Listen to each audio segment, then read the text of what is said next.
Alright, what's up y'all? My name's Tim Ream. I'm here today on the 90th day of the spring cut.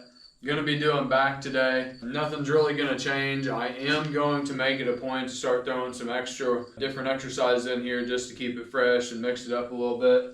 With that being said, there's not gonna be too much of a difference other than a variation of a single lat pull down rather than facing the machine. I'm gonna do it sideways, just to see if it gives a better stretch and contraction there at the end. That being said, we're gonna get right into it. Start with the cable pullovers for the lats, get those good and pre-exhausted before we head into the other lat movements. So yeah, let's go, man. Andy, 1,317 days ago, I wrote an email to my friend and I said, I'm in a big time rut. I really should be more motivated than ever. I'm in a sick location.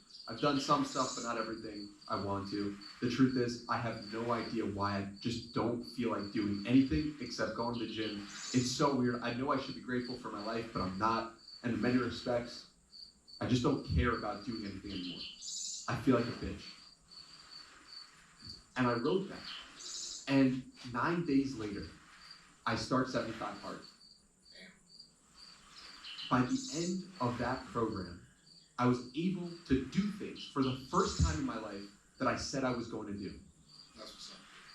And I would hear you say, you can change your life in 1,000 days. And I started this podcast 937 days ago. It's kind of crazy because I've been talking about how the leaner you are, you'll start to notice all these subtle differences in your body, the foods you eat, what they do to you, what liquid is doing. Whenever you're overweight, you don't really notice all these subtle differences. Whenever you get down to a leaner body weight, you can really tell what all this different stuff in your diet does. And so I have gotten off of the 75 hard program, so I'm open to a new diet. I'm still at a really good caloric deficit, but I stopped drinking as much water, and then I just recently bumped it back up, and I can just tell like my abs are way more blurry. I've gained more weight on the scale, and it's just water weight, and I'm starting to realize how deplenished I really was in this caloric deficit as far as hydration goes, and also just regular glycogen stores. So it's kind of crazy to see just over about a 3-day period going back up to about a gallon of water a day, how much water weight I put on and how much subcutaneous water weight that I had. Like the abs are more blurry, all that stuff. So basically been drinking a gallon of water now, so I just feel like bloat city for like the last 3 days, dude. Got some fruit in there too, so that's pretty water heavy too. Got a lot of more extra water weight than I'd typically be carrying, I would say. So had about 1,700 calories.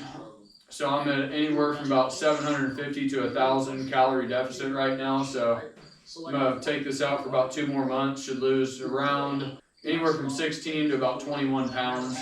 We'll see. If I feel like it needs to cut off before that, then I might cut it off before that. But it's kind of where my thinking is. She said no.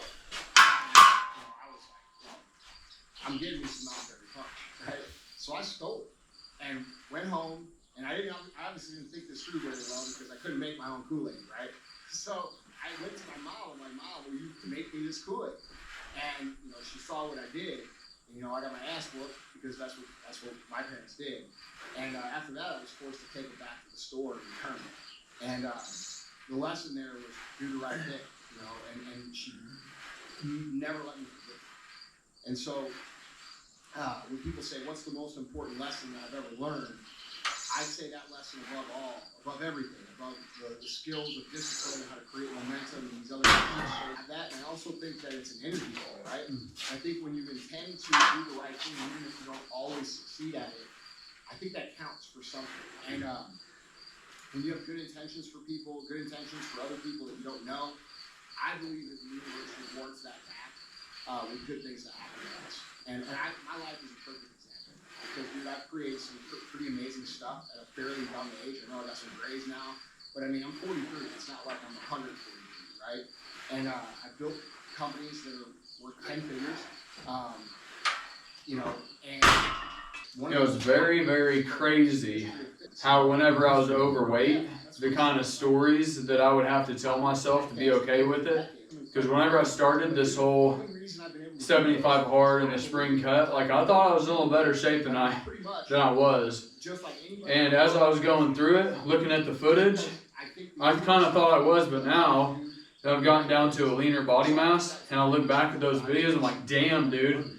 So that whole body dysmorphia, it's almost like a coping mechanism. Like whenever you're doing harmful things to your body, or whenever I was doing harmful things to my body, like I had to tell myself and rationalize why it was okay for me to be doing that stuff in order for me to continue on the path that I was on. So I've noticed that there's almost like this mental progression that has backed up back to like almost like where the truth setting is, like, okay, this is healthy, this isn't. But I've had to almost reverse a lot of those mindsets and work my way back to almost like where the truth lies. And it's just kind of weird, dude, because if I was as out of shape as I thought that I was, I probably wouldn't even have started filming these videos. So I'm really glad I did, because doing it, for one, held me accountable, to everybody else, but it allowed me to get my process on film for everybody else too, in case they're on the same journey, But it's all around good, man, because now, I'm getting to the point where I've got a halfway decent six-pack coming in, still got some work to do, but I've made a lot of progress just articulating my, workout theories and all that stuff, and just getting my editing process out. So kind of by the time that the six-pack came in, all this other stuff's coming to a head too. So kind of the way it played out was really good anyway. So, all right, this is going to be the set to failure. We're going to take this one as far as we possibly can, and then we'll hop over here to the other lat movements. Now I have the same fundamental beliefs, but I want some nuance. Everything is black and white. When I was a little bit younger, I was very hard line on a lot of things I said. And as I've gotten older, I realized, that's generally right. There are exceptions. Not every exception is an excuse, but there are a lot of excuses too, right? So I've learned to see the nuance because I've seen more of my life, and I think if you were to say, fair what you said, the journal would be my podcast. Yeah. What have you noticed as ways that you've improved as a communicator? Because when I look back at the early episode versus you're much better at speaking the things in your head.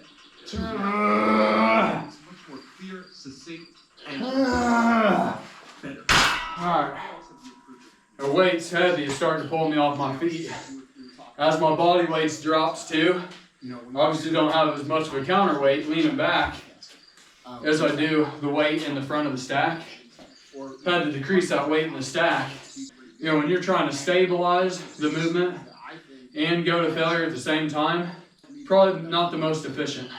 If you can keep a more controlled weight, this movement, you can only go so heavy before it starts pulling you off your feet, so it's probably better just to go and get a good stretch and contraction rather than try to do a whole lot of weight, and kind of let these next movements be the ones where you start trying to push as much weight as you can and just getting those lats bearing as much of a load as possible, which that was the point of this exercise, to get warmed up for the other lat movements. But I tend to like to try to push it as far as I can, so lose sight of it sometimes.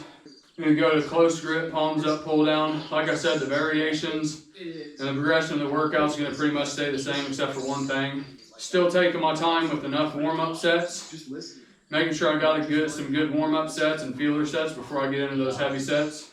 I feel like it's getting me more warmed and prepared for that heavy set. I feel like it's more effective, I feel like.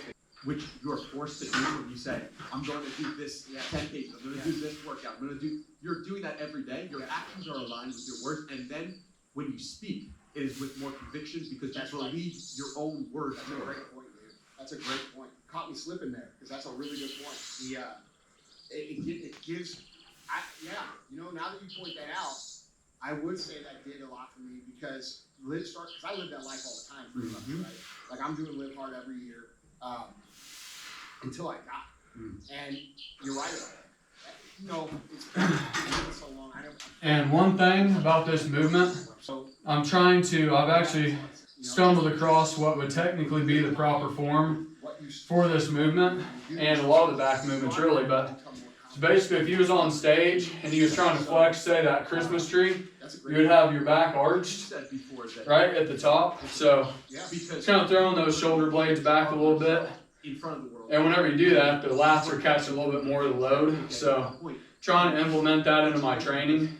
You know, I've went against the grain on a lot of different things. You know, there's just those little bitty variations you can make to a movement that make it that much more effective. So at this point, I'm trying to really start figuring out all of those little, you know, nuanced type of things that you can do to make the movement all that much more effective. But it's just one thing that I am trying today. Keep kind of pyramiding up in weight. I'm gonna start. And I would do that just like everybody else does, and then I would do Monday, Tuesday, and by Wednesday, I was so focused on what I was missing out on that I like started to drive this narrative into my brain. Like, oh, I can't eat pizza. By Wednesday, I drove myself crazy because I kept telling myself, oh, you can't eat pizza, you can't eat pizza. Then all of a sudden, I'm off the fucking rails again for the next 4 days. And that's how I live my life. And I think a lot of people live their lives like that. And I think that, you know, understanding how to reel things in and build self-control. Just kind of bringing it into just that brief pause there at the bottom. Make sure I kind of flex at the end. And then go up into the full of a stretched position as I can possibly be in while not breaking form. You know, you don't want the stack to hit home and take a little bit of rest off that movement. If you can go right where the weight's about to hit and just keep that constant tension, it's going to be the best. And the last time I did back was 6 days ago. In effect, I had a little bit of a deload week last week just because on my second workout that I would typically have, like I went home already, so I didn't have the second workout in there. And the ones that I did have, I took real easy, basically just kind of maintenance load, keep it in the motion. So kind of had a deload week last week with back, didn't hardly do anything, did like maybe like a 25-minute workout, pretty fast little progression through this main workout routine that I do. We'll kind of see strength-wise how I feel like it did. Not really expecting to gain a lot of strength in this caloric deficit, but you know, it'd be interesting to see if that rest was the reason why I wasn't getting stronger or if it's actually the calorie deficit. So kind of give me a chance to sort those variables out to which one it was. People think that people are creating narratives about them in their head or like, you know, always talking about them. Dude, everybody's so busy, no one's talking about you, man. Real talk. And the ones that are, the only reason they're talking about it is because you're doing something cool. Yes. Okay? So, like, having people talk about you is actually a badge of honor because it means you're relevant. You know? I don't know, man. Like, that's a really great question. I just think I try to keep it real, dude. I think people benefit from that. You know, like, dude, I see some of the other, you know, entrepreneurs, influencers, and, you know, they'll talk like, they'll be like, well, you know, I'm superhuman. I've fucking, you know, worked 27 hours out of 24. I do this, grind.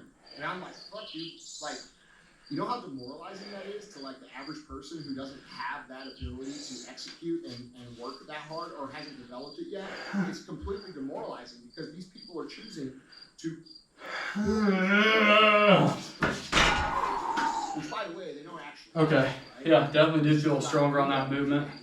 Not gonna put my finger on what the exact variable was just yet, but definitely felt stronger on it. I was talking about in one of my short videos, lat pull downs are for the width of your back, and then the row movements are for the thickness. And somebody was like, oh, I disagree.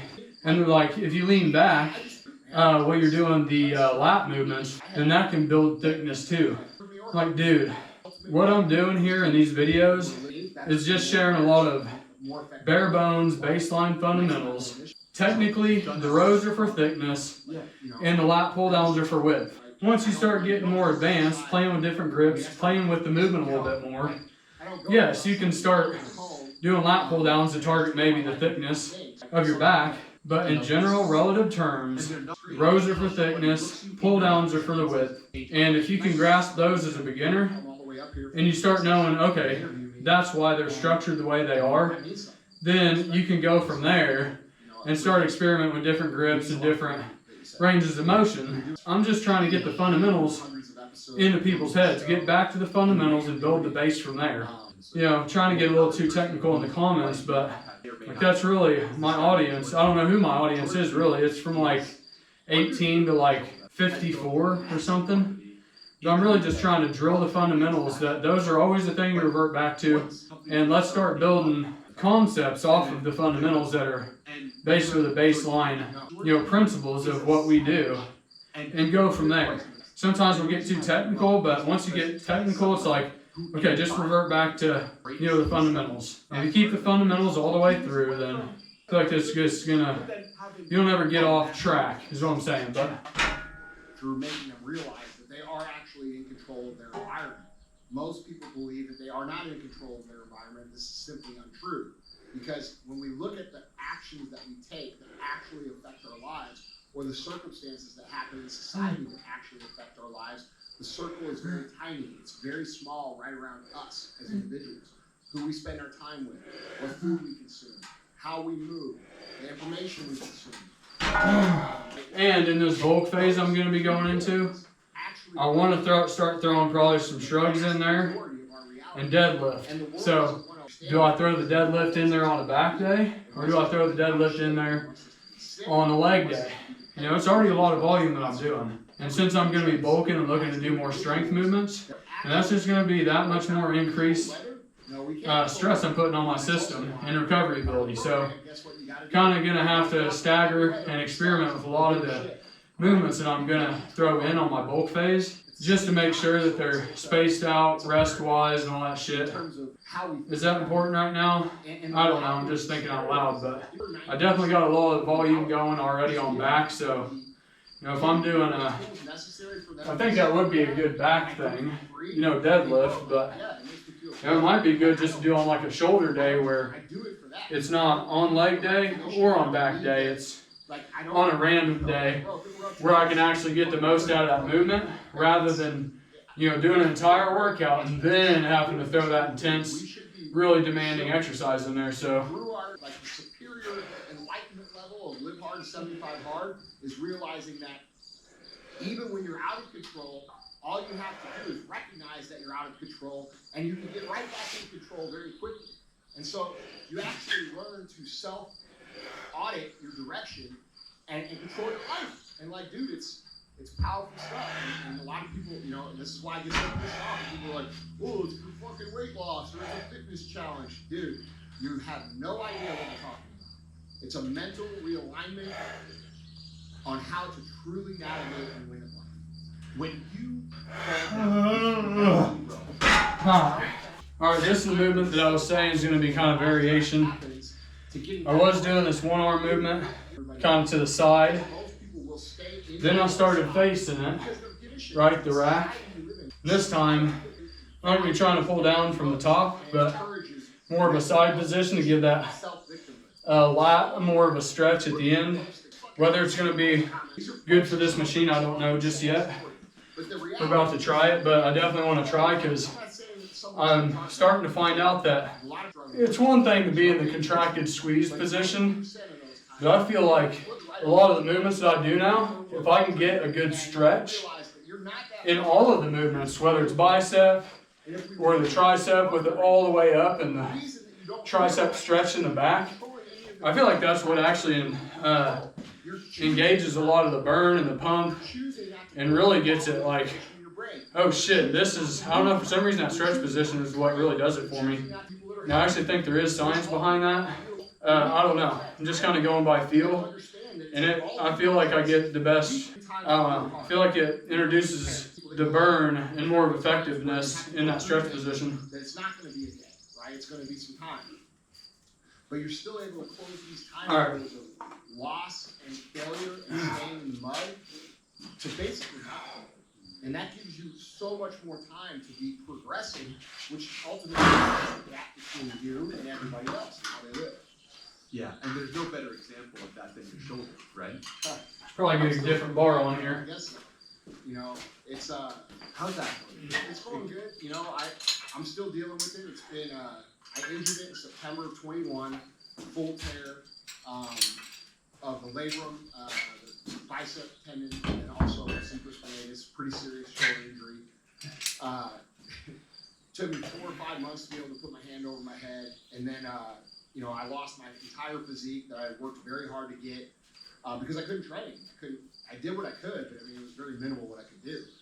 And here we are, 18 months later, roughly. You know, and I'm just now getting over the pain. Like literally, I was texting my physical therapist just right before the show, telling her, like, I think because we started doing dry needling, and I think that the dry needling made a huge difference because I'm not feeling good. So like, it's been going good, but like, I'm to a point where I can train enough to like get my physique back online and start to make progress with it. It's a huge deal because when you get in that mindset of constantly moving, you know, that was the best I'd never been in better shape. I had to watch it all. I'm a naturally fat guy, like, okay? So like for me to not get up to 300 pounds and just be a lazy fuck during that process is a fucking huge victory. And it did solidify that old version of me is no longer there. Yeah, sometimes we need to be tested that way. That's how fucking good we actually are. Well, I was listening to your conversation with Tim Grover. I wanted to run through the wall when I listened to you guys talk. And he's telling you, dude, you are it's Alright. Those are going to be all the lat movements that I do. Go over here to rows for the thickness. And it's crazy because I've been talking about whenever you have a weak body part, I was saying my left arm is the weakest. So on those movements for single arms, like I just did, I'll start with my weak side first, and if I get like 10 reps with that, then whenever I go to my strong side, I stop at 10 reps. And I have started to notice, especially now that I've gotten leaner, how effective that has actually been. And actually, I feel like I've actually overcompensated. Whenever I had higher body fat percentage, that wasn't as noticeable. Now I'm starting to lose a lot of fat. That definition is starting to show up, and I can actually see a clear distinction. Look at all the vascularity in that side versus this side. Like, it's fucking night and day difference. So the technique definitely works, but you gotta actually really stay on top of it, because eventually that weak side will start becoming the dominant side. I'm not totally there yet, but I can see just size-wise, I feel like the sheer strain that I put my left under, my right wasn't exposed to, so starting to see a little bit of distinction, and not too far out of hand, but it's definitely something that's in there as a variable. If you're putting one underneath more stress load than the other, it's obviously going to get bigger. Like, I told him, there's fucking Tim Grover, dude, like right there. And dude, Tim looks at me, he goes, Andy! And I'm like, holy shit, Tim Grover knows who the fuck I am. Like, and dude, like legit, we've just been like buddies, like we don't talk every day, but we don't have to talk every day. You know what I'm saying? Like, I can go, he's like one of those guys who a year without talking to, which we don't, we talk at least. But I mean, you go a whole year without talking to him and nothing changed. Like, he totally gets what he talks about in the book, the cleaner mindset. He gets people like that. Like, he understands, like, a lot of people don't understand that about success-driven people, right? Like, I have my head so down far into my own shit that people think I'm being rude or aloof or not wanting to hang out with them or this. No, dude, I'm just so focused on what I'm doing that I don't prioritize things. It's not reruns nonstop. You get money coming in nonstop.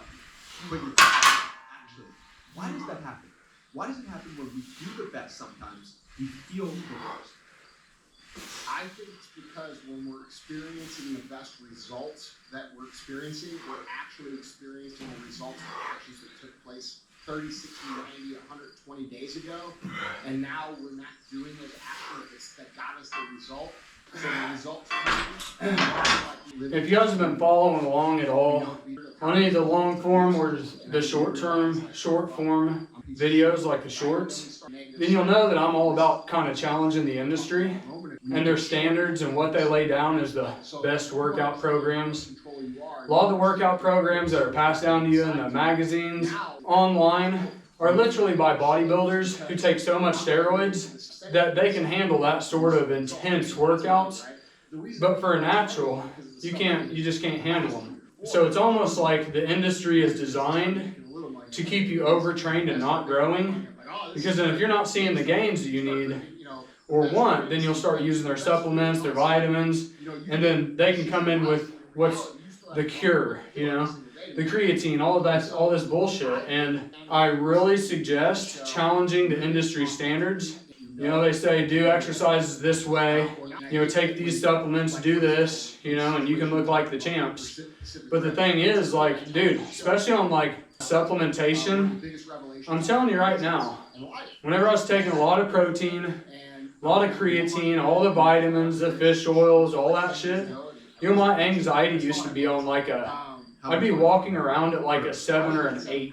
And a lot of those, like, I just got to the point where I'm like, dude, this shit makes me anxious. I actually was able to be like, oh shit, connect the dots. And once I took them out of my routine and my daily thing, then I actually started feeling better. I'm like, what the hell? So I encourage people to cross-reference what the industry says with the experiences that they're getting. And if it doesn't line up with what you're getting, ditch what they say. Don't just think they're the experts and they know. Start cross-referencing with it your own life and making sure that this shit actually jives. They tell you to do lat pull-downs this way, but whenever I do them, I don't feel it, dude. So play around with the movement and get it down to where you feel it. Do it yourself, man. Don't just rely on what the industry leaders and all these people tell you, because most of them have a vested interest monetarily in you doing what they say. And it's just fucking crock of shit, half of it is. Bro science out there is just mainly just fucking bullshit. And the only way to sift through it is start cross-referencing it with your own experience. And if your experience is different, then that's the thing that has to be discarded. Alright, this is going to be our set to failure here. I'll probably do a little bit more on it, but I'm not going to. All these dudes at work, we're going to ask who are not where I'm. It made me feel like incredibly guilty. And so what it did was it allowed me to adjust my perspective, which served me very well over the next 10 years. From saying, okay, this is about me making money and becoming wealthy to finishing the job so that all of these people who are contributing to this can also live their dreams. And when I changed my perspective, this is about me and these people, and this is the way to fucking do it, and started taking responsibility, I became a much more effective. Little baby reps at the end there. I've got 6 movements in here total for back. I think for a big body part, anywhere from 5 to 8 different exercises is going to be good. 1 set to failure, a few warm-up sets. So I might end up doing 1 more exercise after this. I still got the single 1 arm row movement to do. Do that for each side, and then I might do kind of a bent over row movement with this machine back here. I don't have it set up, but it shouldn't take too long to do it. I do like, especially with like chest, shoulders, back, not necessarily, I don't know, yeah, even legs. I mean, pretty much every muscle group. I like to have kind of a exercise that is at the very end. That's kind of what I would call maybe a finishing movement. If I do all of my front delt movements, then my side delt movements, my rear, and my traps and shoulders, I'll take a 45 and I'll just rotate it around my head just to kind of finish off and kind of polish that movement a little bit. So this will kind of be maybe one of those movements, and it's not a heavy movement at the end, but it's one that's kind of still moderately heavy weight that you can just kind of burn home for several reps just to kind of drive home that burn throughout the entire muscle group. So I'll kind of use this one as a finishing movement once I get to it. And that'll put me at 7 exercises total for the back workout, which is right in the range that I'd like to be at. Fall in between about I want to be under an hour, but really 45 to 50 minutes is about right.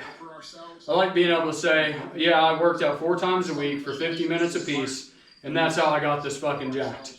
Compared to most people, they're like, I worked out 7 days for 3 hours a day. So whose routine is more effective? The person, two people who are at the same exact end goal, but one of them took, 20 hours a week for 10 years to get there, or one that took, 3 hours a week for the last 5 years to get there. Whose routine's more efficient? It'll be the person who had to put less work in it to get the same result, right? So you don't need as much as what they say you do, especially in the industry, but it's more ego. Oh, I worked out 2 hours a day. That might not necessarily be the most efficient for muscle production. If you start logging all your progress in your training logs, then you'll realize the more you do, it's probably actually hurting you. Most of you could probably cut your workout times in half and actually start seeing more gains. Cut your routines in half and take twice as many rest days. If you're taking 1, take 2, or whatever. I'm just saying, take more rest days and you'll probably start growing, dude. It's fucking crazy. Just drive 1 heavy set home to failure here. I am going to go heavy on this. Heavy's a relative term, but go a good, try to get like 12 rep range. Talk to me about Might be able to get more, I don't know. particularly. Where Ulysses S. Grant from the United States, his property was, okay? So he has a very famous estate in St. Louis called the Anheuser-Busch. It's a legendary place. I live a day's ride away from and he hunting and spend his recreational time. All right. On this property, there's an oak tree that's 310 years old, older than the country. There's his stable where his horses were kept, which was built in 1820. And then where my house sits was not his house, but is the exact place where his house was. So he had a cabin, and the guy built the house. So it's there's a number of things that I can't really fuck with. And it's a really tons of energy, tons of you can feel it when you're there. Could definitely say, could have either bumped weight down a tad bit, squeezed out a few more reps, or gave it more time in between doing the double arm movement and the single. If I'd have collapsed that down, probably wouldn't have hurt a little bit. Wouldn't have hurt too bad. I was talking a little bit, but what I had to say was super important. So, all right, we're gonna go over here, kind of finish off with these row movement, shrug type movement, and then we'll call it good. And they were building this stuff. My house is visible from the main road, and especially at night, it's lit up, you can see it. And I could see them building this crazy house. And when I was young, dude, I drove around nice subdivisions because I looked at the houses because I like to do it. One day that's going to be me. And what's really interesting is that the house that I lived in before that, I actually did that with too. So there's 2 really nice streets on the south side here in St. Louis. I've lived on both of them, and both of them I visualized growing up. So but this particular house Just kind of, there's more rocking, not as proper form on that. What I'm really trying to do is just make sure all the muscles are engaged and stretched all the way at the end. Kind of get it up into the contracted position and just work more of the negative part of that movement. I feel like it just drives it home better. Like getting in a swing, getting in a motion. Is that proper form? I don't even give a fuck, I can feel it, so I'm gonna roll with today, baby. Bump up weight a little bit. Obviously this, like I said, is our last movement, and I'll let you guys go. When I went and started my business, the first 3 years in business, I didn't get paid. The next 7 years in business, I made $695 a month. The next year after that, I made 180 grand. The next year after that, I made 7 figures, and I never made less. So when I got to the 180, all right, where I was like, holy shit, because dude, when you go from making nothing to 180, you think, On a bent over row, it's a lot more bicep intensive. So I'd usually like to have my arms pulling in, palms up, rather than a side grip or like this. I feel like you get a better contraction on your lats and on your back. But you also can tear your bicep like that too. Anyways, guys, appreciate you. This was day 90 of the spring cut. This is the back workout, brief and infrequent back workout. That being said, I really appreciate you guys who are following along with me, engaging with me in the comments. If you live If you like the way that I take you through the workouts and just the way that I break them down, I just ask you to please share, like, and subscribe. For you guys that don't like it, that's cool too. We'll part as friends. I have left my email in the about section on my YouTube page, so if you guys want to get with me as far as like figuring out your macros, good workout regimen, on your weight loss journey, need some assistance, I'm going to start extending some of my knowledge to you guys, so just hit me up in there or in the comments. I'll be happy to help. But that was day 90 of the spring cut, and I will see you guys tomorrow for a shoulder workout. Alright guys, peace.